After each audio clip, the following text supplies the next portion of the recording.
سنة 2018 مدينة هادية في ولاية كولورادو الأمريكية.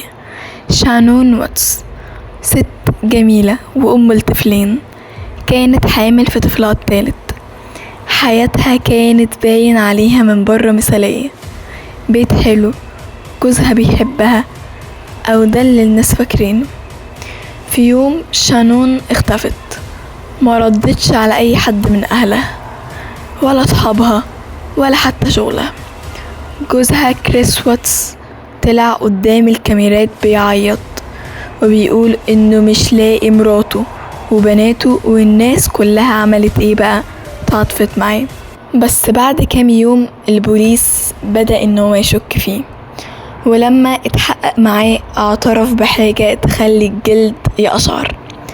هو اللي قتل شانون، خنقها في السرير وهي حامل، وبعدين خنق بناته الصغيرين بيلا وسيلست ببرود تام، ودفنهم في خزانات بترول في مكان شغله. كل ده ليه؟ عشان كان على علاقة بواحدة تانية وكان عايز يبدأ حياة جديدة. تخيل ان الاب اللي المفروض يكون الامان هو اللي طلع الكابوس نفسه. النهاردة كريس واتس محبوس مؤبد من غير اي فرصة يخرج.